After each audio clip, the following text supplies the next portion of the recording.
have a long record of accomplishments in national security, on moral cultural issues, on economic and fiscal issues, conservative accomplishments, big things, signature issues in the United States Congress. That's why I'm out here running, because there are big things that need yet to be done. There are big things that we have to do to get government back within its constitutional boundaries.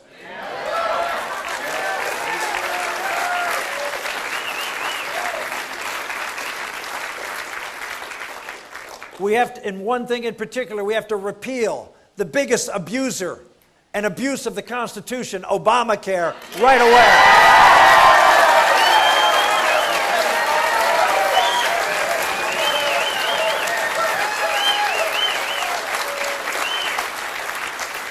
It is the greatest affront to conservatism, not just in America and American liberties, not just your economic liberties.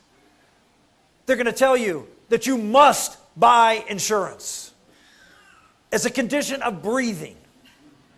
You must buy the insurance the federal government says you have to buy.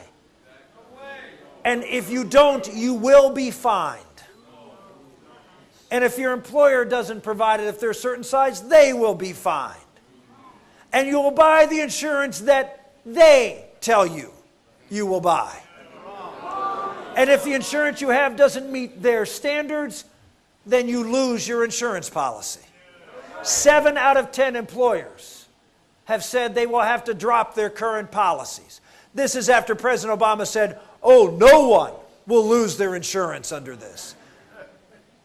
Well, he was almost right. Almost everyone is going to lose their insurance under this. So he's right. No one, everyone. There's a difference. This is a policy that will be prescriptive of your choices. But you know what the amazing thing is? Do you know where this policy came from? From the man who says he's the conservative in this race. The man who's arguing that the person who fought and got in this race because of my opposition to Obamacare, who fought for free market health care all his career, that he's not the conservative. That the one who authored Romneycare, which, by the way, requires every person in Massachusetts to have health care, requires everybody who doesn't buy health care to be fined, requires employers. There's a difference between Obamacare and Romneycare on this front. Obamacare requires all employees over 50 to cover their employees. Governor Romney's plan is different. I'll give him that. In his plan, anybody over 10 employees has to get covered. His plan is more government oppressive to small business than even President Obama's plan. And you can go on down the list of all the other requirements and mandates that are in the bill. No, there aren't 5 to choose from, as under Obama, 5 policies to choose from. In Romneycare, there are 4. You go down the list. It is Obamacare at a state level. It is doing exactly in Massachusetts what Obamacare is already doing, which is curbing your economic liberties, forcing you to do what the government tells you to do, and yes, forcing religious institutions to do things that they don't want to do. In Massachusetts, Governor Romney overruled his Department of Health and Human Services as governor and mandated Catholic hospitals to provide the morning after pill, something against. Now, Governor Romney denies this, but there are legions of reports and newspaper articles that lay it out very clearly. You see, when I make a mistake, I admit it. I don't tell something that isn't true just because it makes you look better. I stand up and tell the truth. And the truth is, Governor Romney's plan destroys freedom in this country.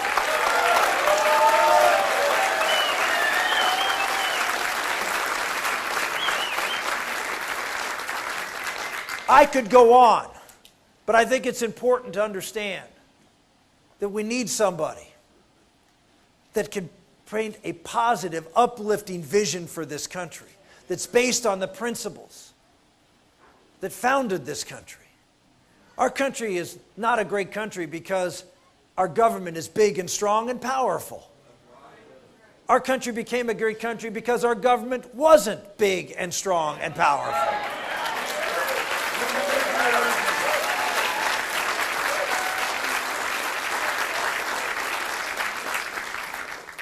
We became a great country because for the first time in humankind, we believed in the dignity of every human life and that every human life had rights that came to them from their Creator.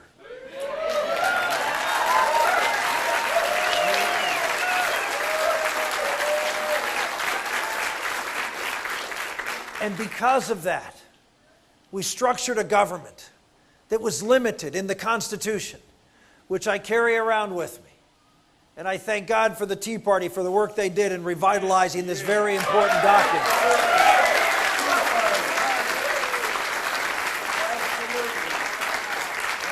But this document is here to protect the previous document, the founding document, the Declaration of Independence, which recognized where our rights come from and what our obligations are. To do what we are called to do in this world. To provide for ourselves, to provide for our families, our communities, to build institutions, to help support the individual and the family, churches, civic organizations, schools, other types of what I call mediating institutions, the fabric of society. That's what makes America different than any other country in the world, is how rich our communities are. Not rich in money, but rich in social capital and being connected to each other. That's what Alexis de Tocqueville wrote back in the 1830s when he talked about democracy in America. He talked about all of these communities springing up on the frontier and in the cities and people caring for each other. Why? Because government wasn't there. Government was tiny. Washington was insignificant. No one thought it was the job of Washington, D.C. to solve their problems. The job of Washington was to do national security and allow interstate commerce to flow. And then we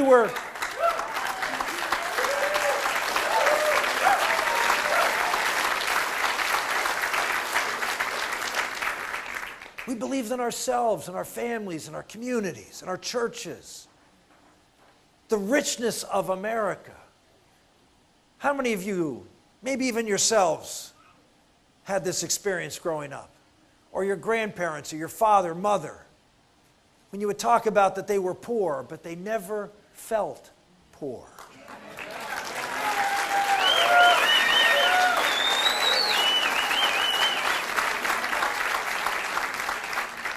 They had virtually nothing compared to what we have today. They had nothing. But they didn't feel poor. Why? Because they were in neighborhoods. They were in churches and families and communities and civic organizations and people who would pitch in and help out. They felt part of a network that made them feel safe and wealthy because they had all they needed.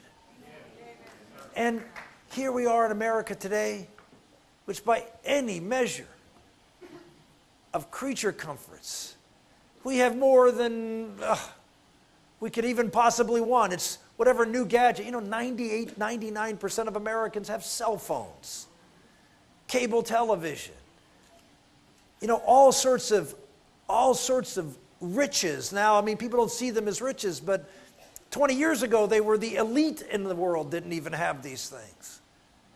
And here we are with all of these creature comforts, a healthcare system that can fix almost anything.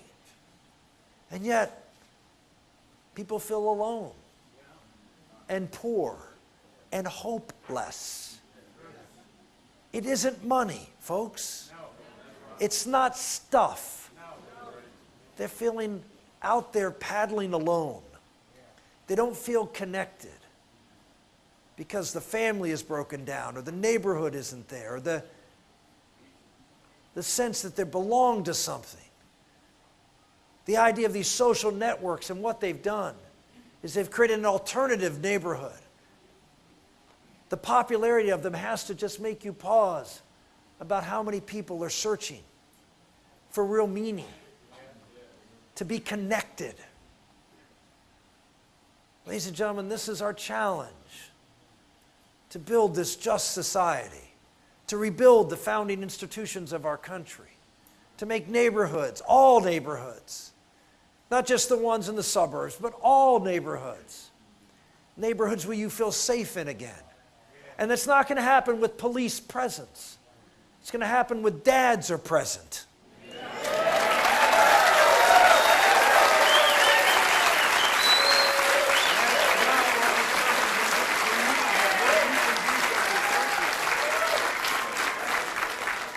Folks, there are things we can do and we must do to limit government and to grow this economy. And I put forth a plan, which I'll share with you just briefly, that will do that. It's a plan that will reduce and eventually balance the budget in 5 years. We will spend less money in Washington each year for 4 years than the first 4 years of my administration. We will spend less money every year.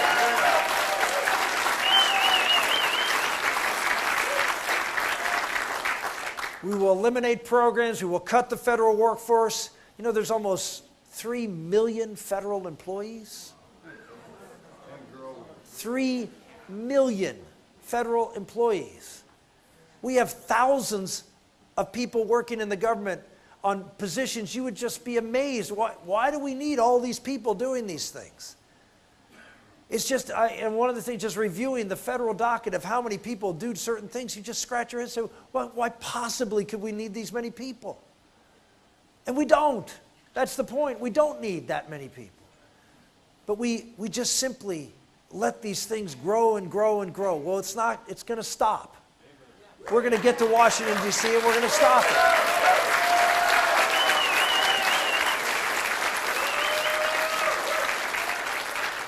We're going to believe that limited government can incentivize the private sector, because not only when we cut these jobs and we clear out these agencies and we change the regulatory structure, I promise to repeal every single one of the 300 plus Obama regulations that cost over $100 million.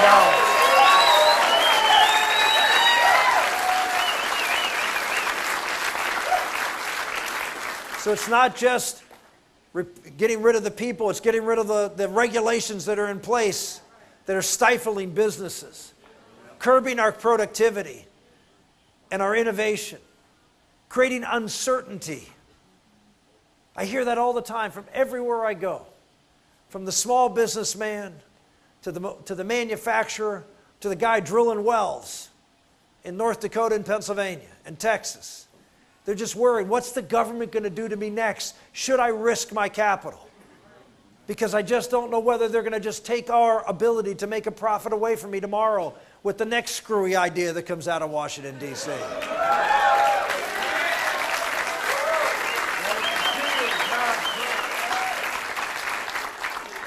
And so, repealing regulations, focusing in on shrinking the budget deficit and balancing the budget, getting rid of federal employees and the overreach of bureaucracies. That's an important thing to do. Reforming entitlement programs, all of them, not just one or two, all of the entitlement programs. Why? Well, when I was born, less than 10% of this less than 10% of the budget of this country was spent on entitlement programs. When my grandfather came to this country in 1925, he came to work in the auto factories in Detroit. And he spent the first 2 years of his life there, and he lost his job and ended up in the coal mines of southwestern Pennsylvania for the next 31 years of his life. He mined coal until he was 72 years old. He was one tough guy. And I can tell you, when he came to this country in 1925, he didn't come here because there were government benefits. There were no government benefits in 1925. Except one: freedom. That was the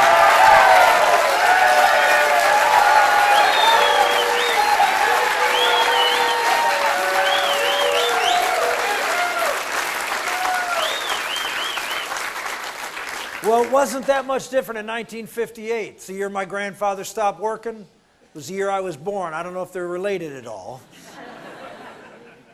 But less than 10% of the budget was spent on entitlements. Today, it's more than 10, 20, 30, 40, 50.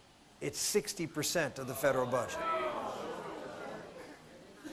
And so to say, well, we're going to fix the budget deficit, but we're going to leave all these entitlement programs aside, is one thing, a lie. You can't do it. You've got to be serious, because the entitlement programs are big and they are getting bigger. They are going to continue to grow. Defense spending isn't growing, folks. Under this administration, they've cut it by $500 billion, and they're promising to cut another $500 billion. When I was born, defense spending wasn't what it is today. It was 60% of the budget. It's no longer 60 or 50 or 40 or 30 or 20. It's 17% of the budget. It's not the problem. The problem is the rapid expansion of government saying, we are going to take your money and we are going to go out and promise a group of people that we are going to take care of you. We are going to provide for you. We are going to increase your dependency on the federal government. And now almost half the people in America get some sort of government benefit program. And that will change. That will change in 2 years if we don't win this election.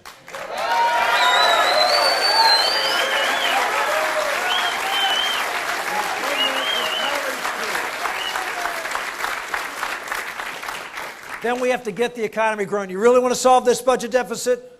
Let's grow this economy and get people back to work.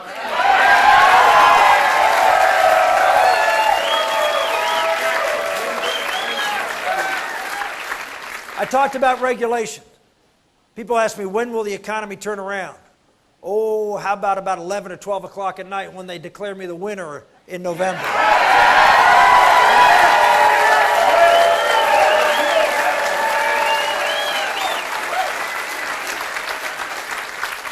After Michigan comes in with a big win for us. How's that?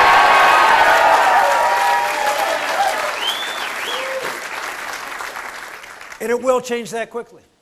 It will. Because it will make it very, very clear that we're going to stop the punitive got you. We don't trust you. We don't trust you, state government or state regulator. We don't trust you, local government and local regulator. We don't trust you, business person, farmer, rancher, manufacturer, homeowner.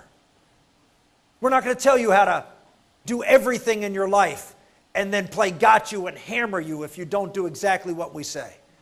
We'll answer the phone. We won't put you on hold forever. We won't give you an automated recording.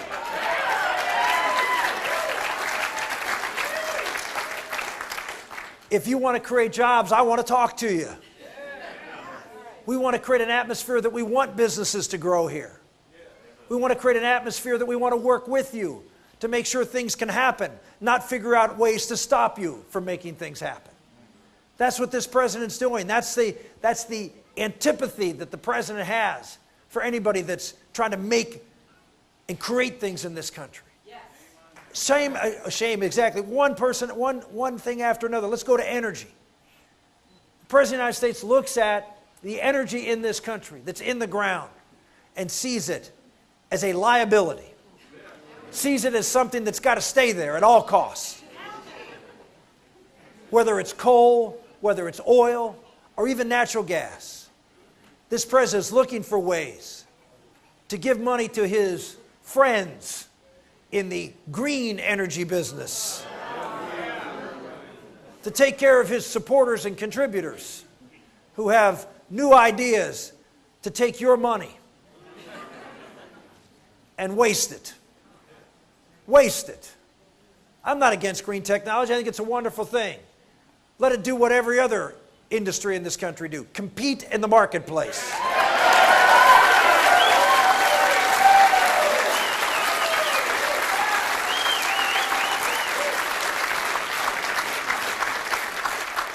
That's why I'm for getting rid of all energy subsidies. Oil, gas, ethanol, solar, wind, nuclear. Get rid of them all. Let the marketplace determine where those investment dollars are going to go. And if we do, and we do on top of that, we open up areas for resource development, mining, timbering, drilling for oil and gas, mining for coal, creating the opportunity for us to do what we were meant to do, which is to be good stewards and husbands of the earth. Husbandry is what this should be about. Taking good care of the gifts that we've been given.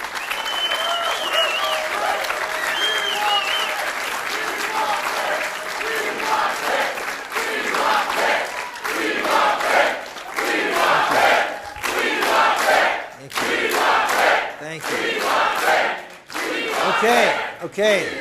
I'm feeling the love. Thank you. You feeling the love? Yeah, you feeling the love? Okay. That's what we're supposed to do. Look, we are the intelligent beings on the earth. It is our responsibility. It's our duty to hand this earth off, hand this economy off, this country off, in better shape than we found it.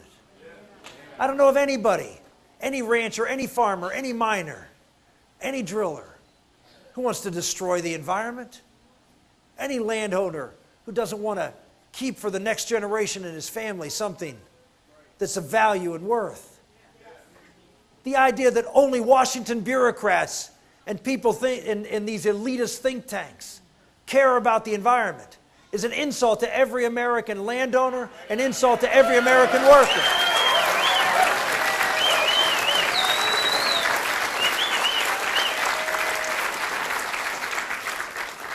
We need to work with the states. We need to trust businesses. I'm a trust but verify guy. Trust them. But if they screw up, nail them. Right? But don't go around and shut everything down because there might be one or two bad actors. Ladies and gentlemen, we have an obligation to get the resources to help our country grow, to build. If you look at charts that show energy costs and availability, the less availability, the higher the cost of energy, the lower standard of living in any country in the world. One of the reasons America has been so successful is that we have been rich in energy. Pastor talked about how God has blessed this land. There is no country in the world that has the energy resources that we do. Oh, some have a lot of oil, some have gas, some have coal, some have timber. We have it all.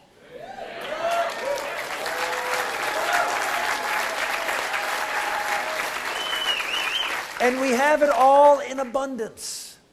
At the current rate of extraction, none of these resources will run out in over 100 years, in some cases 200 and 300 years.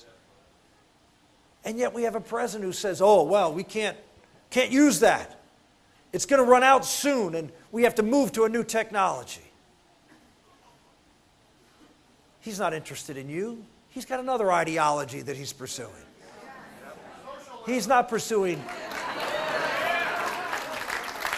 He's not trying to create a better quality of life for you and liberate the resources that will make your lives better and more prosperous. He has another idea of controlling those access to those resources. So you become what? More dependent upon a government that promises to take care of you. Energy is the number one issue to get this economy turned around. We will open up offshore and deep water where we can by executive order on federal lands.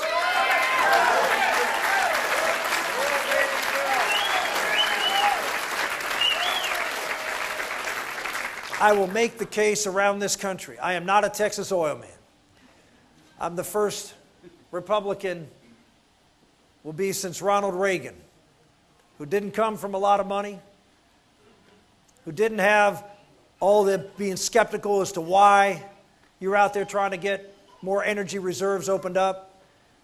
Yes, I have an energy background. Yes, my grandfather was a coal miner.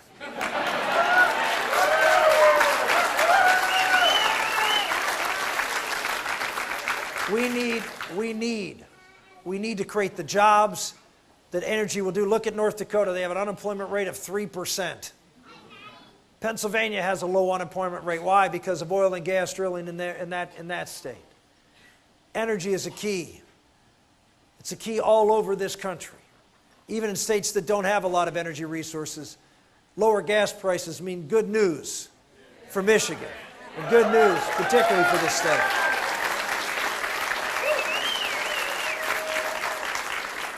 We will go out and make the case to open up Alaska National Wildlife Refuge. And we will build the Keystone Pipeline starting day one of my administration.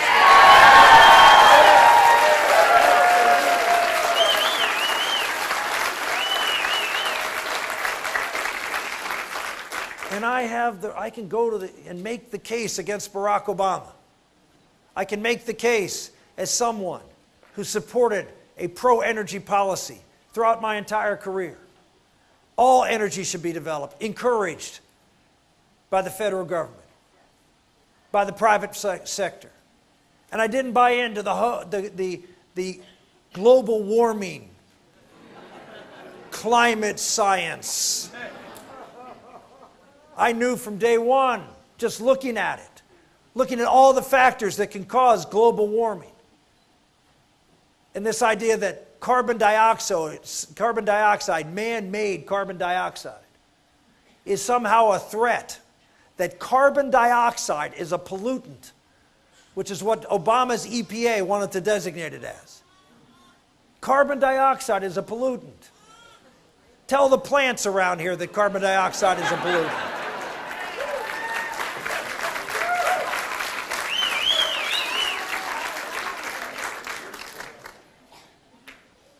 I didn't buy it. I knew that it wasn't climate science. I knew from the start it was political science. And we shouldn't use political science to make environmental policy. But there were some in this race who did buy it. When I sit on a couch with my girl, I sit on with my daughter or with my wife, nobody else. Particularly on television. And I never went around and crowed about how I was going to put caps on CO2 emissions, as a certain governor from Massachusetts did. Yes, he bought into cap and trade. He bought into man-made global warming. He even talked about it as late as last year in New Hampshire, about how we have to do something on man-made global warming, even after all of the political science was exposed. We need someone you can trust, someone who can go after President Obama on the horrible record on energy and on what he tried to do to impose more government control of your lives, not someone who went along with it. That's why this vote in Michigan is so key. You are the industrial heartland of America, right?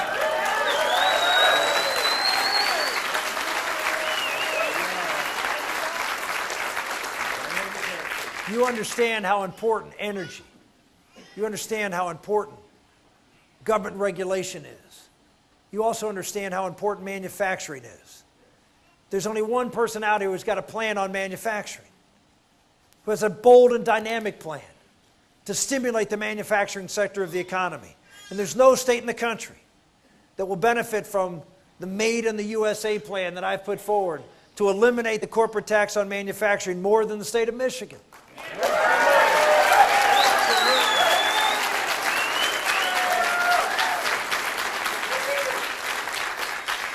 Everybody in the state of Michigan will have the opportunity in small towns all over Michigan, just like it was. Almost every little town in Michigan grew up because there was a manufacturer there. That's how almost every town in America grew up.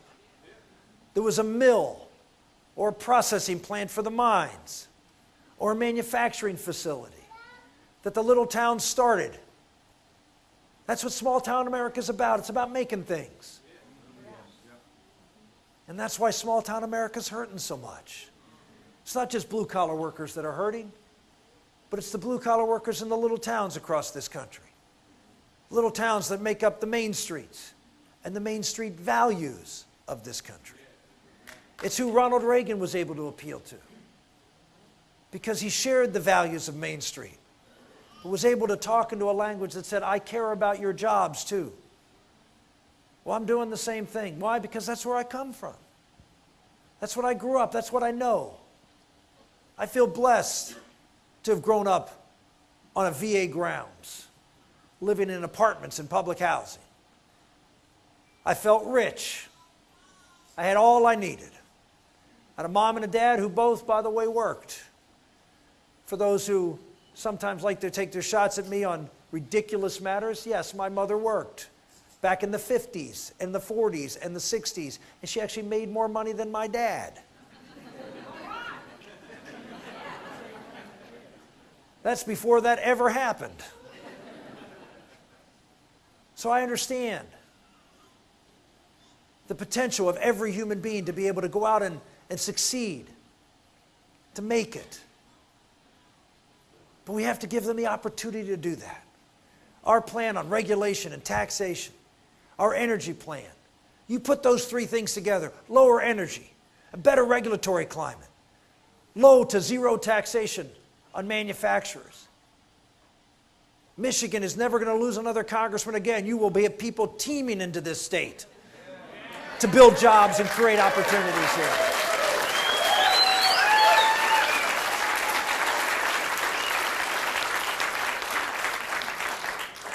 Ladies and gentlemen, that's what's at stake in this election. That's why Michigan can play such a huge role. And so I'm asking you for your support. I'm asking you to go out and stand up even these next 48 hours. Not only to go out and vote for us, but go out and work for us. Go sign up on our website, ricksantorum.com. Thank you. Just one? Just one? Anybody else? A few others? All right, I only see a few hands. We've got a lot of work to do tonight, guys. Sign up. You can make phone calls from home. We'll be taking some pictures here and saying hi to folks. Take those pictures and post them up on your website. Make me your profile icon there. Get it out.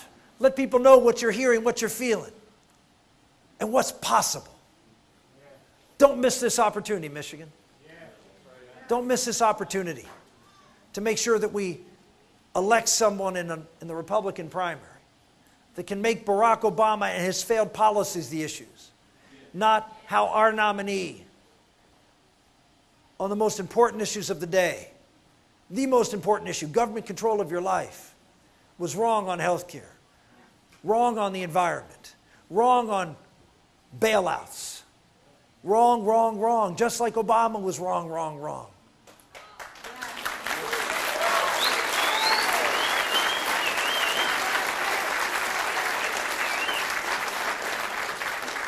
These are not little things, these are big things. And he hasn't changed the stripes. Folks, you go out and help us. You go out and make a difference here in the next 48 hours. Michigan will shock the political establishment in Washington, D.C.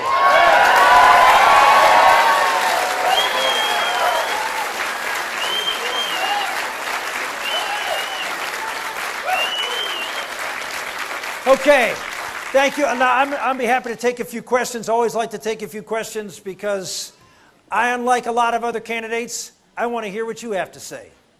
Not just what I have to say. And by the way, I don't script it. I don't pre-select the audience. I don't read from a teleprompter.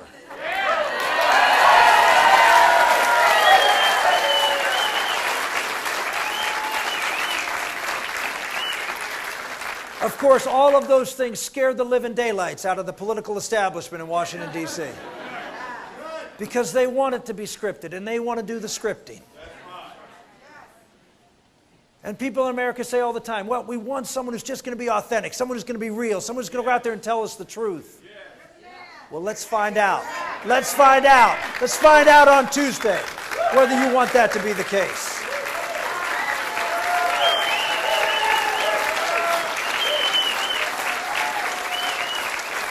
Yes, sir. Gas prices, Rick. Do about it. Well, I think I just laid out an energy plan that will do a heck of a lot to reduce gas. The reason gas prices are high is because of the uncertainty of the supply of crude oil. You see the Middle East, and of course we have, a lot of dependency in the world, but also here in this country. And so creating more domestic supply. I was in the Bakken, northwestern North Dakota, and I went to a well in Tioga, North Dakota. Tells you how small Tioga, North Dakota is. It doesn't get one shout out in any speech I've ever given. But I was in Tioga, North Dakota, and at that wellhead, they produce light sweet crude out of shale rock. I brought it to the Detroit Economic Club the other day, a big hunk of rock, black rock, looks like a lump of coal, and it's oil. Oil out of stone. It's amazing. But they get oil out of stone. And it's this light sweet crude, which is the highest valued crude. Yet in Tioga, North Dakota, they told me that instead of getting a premium for their oil, they sell it at a $32 a barrel discount. Why? Well, because President Obama won't build a pipeline for them to be able to get it to the refineries. And they have to truck it and train it. And it costs a lot of money to do it, and it is dangerous for all these trains and particularly trucks to be on the road. Here we are hurting the development of resources, costing us money, threatening the environment and our roads when we could be building a pipeline to get this oil down to where it needs to go. And if we could develop those resources more robustly in Canada and in the Bakken and in Alaska. Alaska, we don't need to develop oil in Alaska just to keep our oil prices down, which it will. But look, the more we produce here, I'll give you an example. Natural gas. 7 years ago, natural gas was going for $13. It's now $2.50 here in America. Why? Because we're using this hydraulic fracking to pulverize the shale underneath Pennsylvania. And in other areas of the country too, but principally in Pennsylvania is the new find. And we've driven natural gas prices down to where it's now cheaper than gasoline. Detroit's next surge is going to be in making diesel trucks. Turning diesel trucks into natural gas trucks, 18-wheelers. And setting up natural gas stations across the interstates of this country. These trucks will last longer. Why? Because it's the cleanest burning fuel. It doesn't clog the engines. Already, you're talking about a payback in the cost, and it's not inexpensive to build natural gas 18-wheelers. It's probably $20,000, $25,000, maybe $30,000. But it's a payback in a matter of years. Less than a year in some cases if the prices of oil go to where they're scheduled to go. Because natural gas is so much cheaper. Plus you save on maintenance and everything else. We have to look at maybe developing something called an energy plan for America.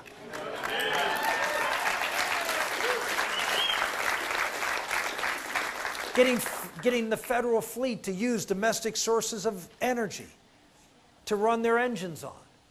That's part of an energy plan that can maximize the affordable energy that we have here in this country. So we need to drill, we need to build pipelines, but we also need to use the fuel that we have an abundance of right now that's at a cheap price. By the way, the price of natural gas in the Middle East is over $15. China, it's $18. Europe, it's $17. We have a huge economic advantage. And we're not using it. I'm in North Dakota. They have so much gas that they don't have enough they don't have enough pipes to get the gas down here. They're flaring it. They're just burning it because they can't get it to market. Folks, an energy plan to get this country going will turn this country around economically and be a huge benefit to the manufacturing states of this country.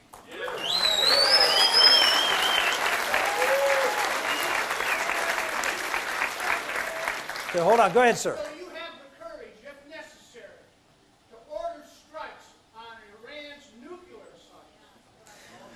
I would encourage you to go to my website, and you will see a 10-point plan that has been there for a couple of months that lays out exactly the steps I would be taking as Commander-in-Chief to make sure that Iran does not get a nuclear weapon.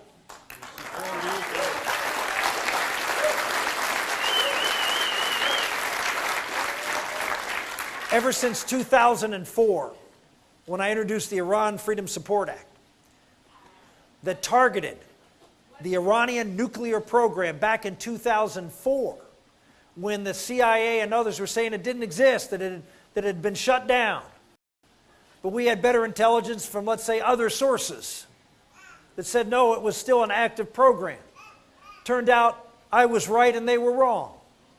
And I proposed that bill in 2004, and I couldn't get a single member of Congress to sign on, to put sanctions on Iran's nuclear program, to help fund the pro-democracy movement in Iran, which at the time our intelligence community said did not exist.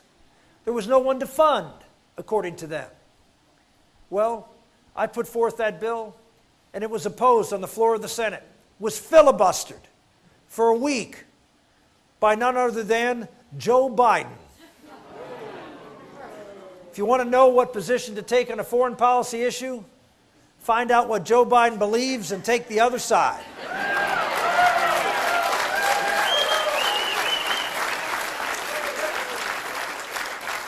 Well, we eventually, that bill was voted down by 3 votes, and Biden and Obama both voted no. 6 months later, it passed unanimously in a slightly altered version. And we put money in place, $100 million a year, for the federal government to help through covert or overt activities to help encourage the pro-democracy movement, prepare them for the moment when there might be an opportunity to overthrow the government. And that moment came in the summer of 2009. Well, unfortunately, earlier in 2009, President Obama cut the funds in that bill. And when 2009, the Green Revolution came along, President Obama sat quietly as the biggest menace to American freedom. Iran and its nuclear capability. Iran and its terrorism. Iran and its IEDs that are killing men and women in Afghanistan as they did in Iraq. Iran and its hostage-taking as they still have hostages today and have periodically. Iran and the killing of our troops in embassies around the world and on ships. Iran, who's planning, as according to General Clapper, multiple terrorist incidents, events here in the United States.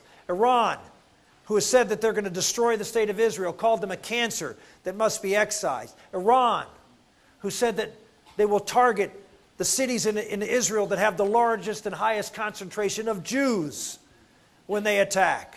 Iran, who says not only Jews in Israel, but all Jews must be targeted. That Iran. We had an opportunity to get rid of this country that has been at war with us, that is killing our troops, undermining our progress in Iraq, supporting Syria and their thug regime. We had an opportunity to do something about it. And the president sided with the theocrats, sided with the mullahs and Ahmadinejad in Tehran. Now, if that was going to be a pattern, that's one thing. If you were just going to side with whatever the dictator was to keep relationships, that's one thing. But every time in the Middle East where a friend of the United States was in trouble, they sided with the mobs in the street, not our friends. But it was our enemy that was in control. Then we sided with the enemy and not the mobs in the streets. Which leads to the question, whose side is the president on these issues? Is he on the side of freedom and democracy? Or is he on the side of mob rule and dictatorship? Folks, this is a serious, serious issue. You look at my plan, support pro-democracy, use covert activity to slow down and stop the development of this weapon. 40 sites where they're doing this nuclear development.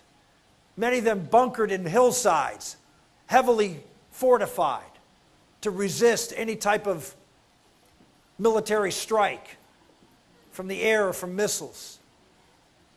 Now, why would a country that has over 100 years of oil and gas to support their energy needs build 40 different nuclear sites, heavily bunker them, produce weapons-grade material, and have the chairman of the Joint Chiefs of Staff this week come out and announce that he doesn't think Iran is interested in making a nuclear weapon?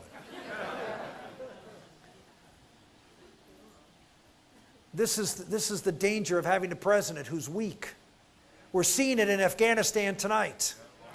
A president of the United States who apologizes at the drop of the hat, that threatens our men and women in uniform because we are not strong.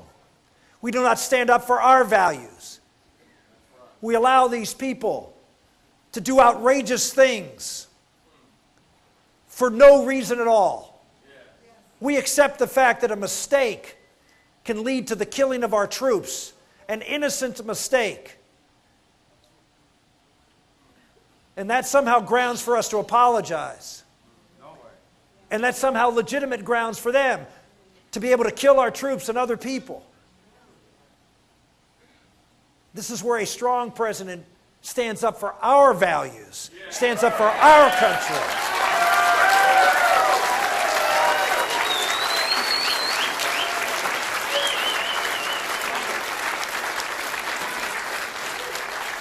Let me assure you, Iran would know under a Santorum presidency.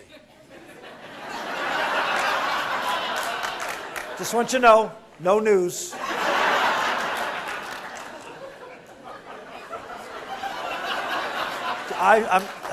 news. Under a Santorum presidency, I guarantee you, the Iranians will know.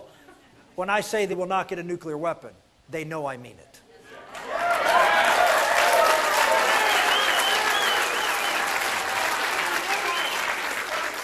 Nobody's asked in this entire primary.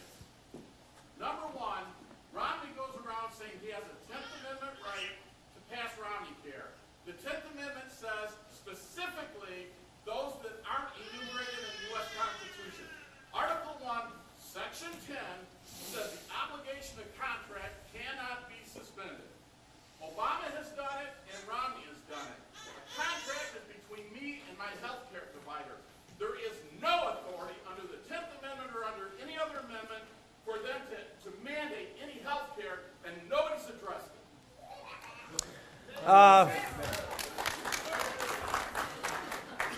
Well, that's it. You know what? You're right. No one's ever asked me that question. I'll take a look at that. I'm not familiar with that argument, so I'm not going to. You know, one of the things I learned a long time ago is when you don't know the answer, don't start talking so everybody figures out you don't know the answer. And so I'm just going to say I don't know the answer. I'll take a look at it. But the argument is made by Governor Romney that under the Massachusetts state constitution, there is no prohibition against doing so. And I think that's accurate. There is no prohibition in the state. So the question is under that, and I'll take a look at it. Thank you. Yes, sir. I'm sorry, I just pointed this guy over here. Yeah, go ahead. What about children, Rick? Abortion is a genocide of our next generation. What will you do about abortion? It's interesting that, you know, this is an issue that I've provided leadership on for a long time. And, you know, one of the things I will do from day one is, you know, repeal well, first off, I would say repeal. I will reinstate the Mexico City policy. So we are not funding overseas abortions. I will reinstate, actually go further. We will do no funding of embryonic stem cell research out of the federal government.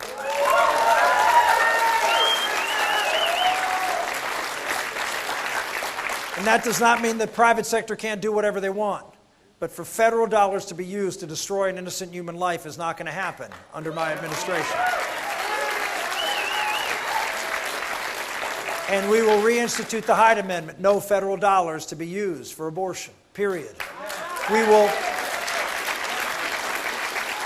defund Planned Parenthood, period.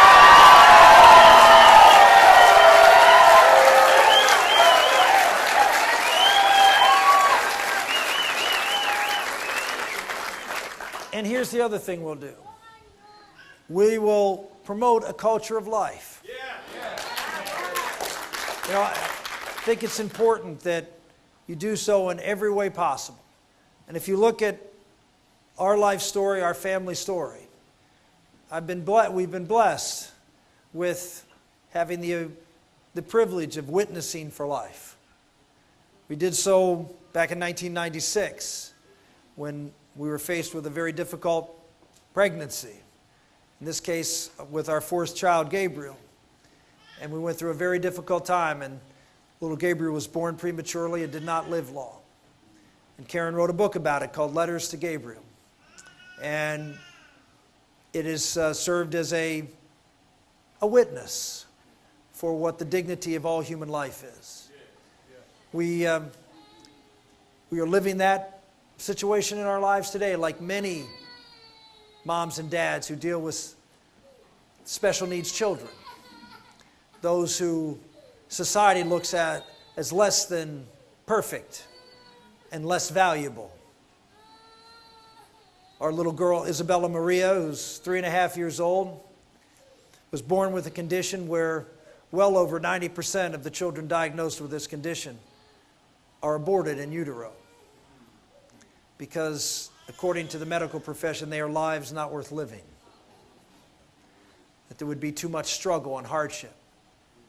The same is the case, as you know, with Down syndrome children. 90% of them are aborted.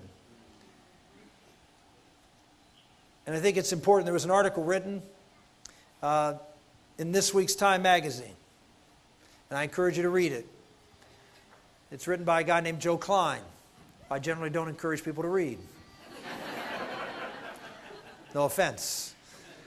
But I don't. He's certainly not a conservative commentator by any stretch of the imagination. But he wrote an article in which he talked about our little girl. And he called the article Rick Santorum's Inconvenient Truths. He talked about how he looked at a picture of me and our little girl smiling at me. And it haunted him. It haunted him as to how he and others in this society look at those children who we routinely abort because their lives not worth living. And he went through it. And he said, okay, fine. You know, he went through what happened with our little girl and how we made the choice to care for her and love her and support her, and what a wonderful, wonderful gift she's been to our family. And Joe said, well, I know what you're saying. You're going to say, well, they made their choice. Let me make my choice. And he said, but there's something that's haunting him. Maybe we have taken the easy way out as a society. Maybe we've just said, well, we just don't want to deal with something that may complicate our lives. Turn it over to the state, or let's just get rid of the problem altogether. And then I wish I could remember the exact line. I don't know if you can remember it, but he said something like, I want to thank Rick Santorum for making me to feel uncomfortable about that smile.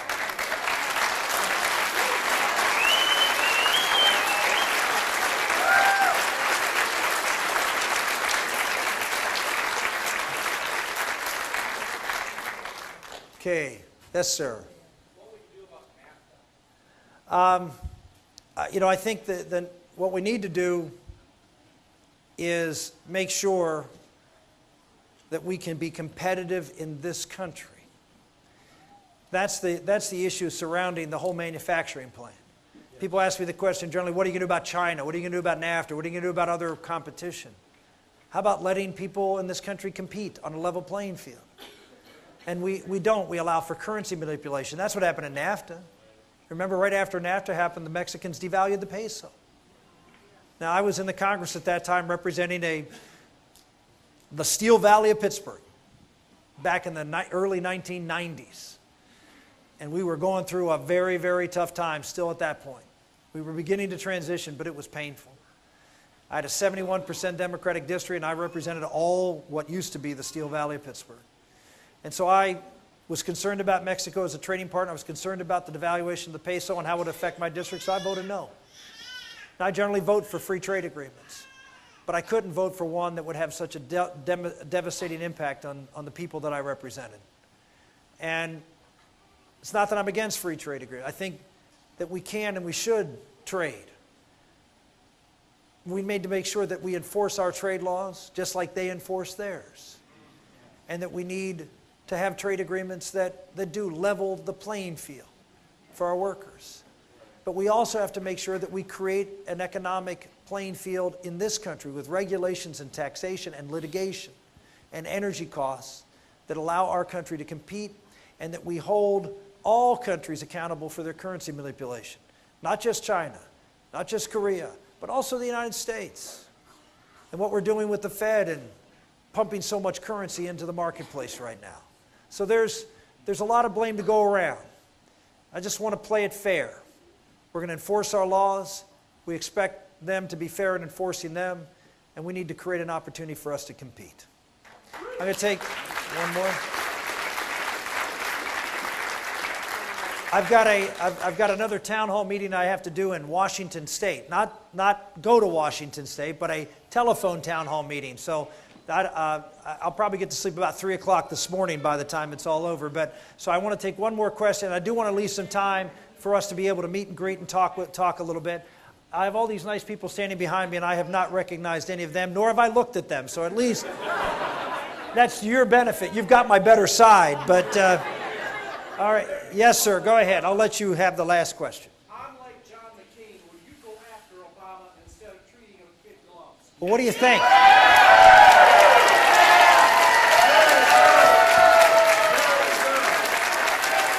So, here's the way I've done it in this primary. What I've tried to do is talk about the issues in this race. I don't have anything personally against Governor Romney or Newt Gingrich or Ron Paul. They're good people. They've lived good lives, and you know what? We've all made mistakes in our lives, but I don't go out and try to harp on someone's personal mistakes in their personal, professional life. I keep it on the issues. I'm not going to go out and personally attack Barack Obama or anybody around him. I'm going to talk about what he's done to this country. I'm going to talk about his ideas. I'm going to talk about his vision. And I'm going to hold him accountable for every decision he's made and the impact that it's had on this country. I was going to say, I'm not even sure the campaign will hold all of the things that I could talk about.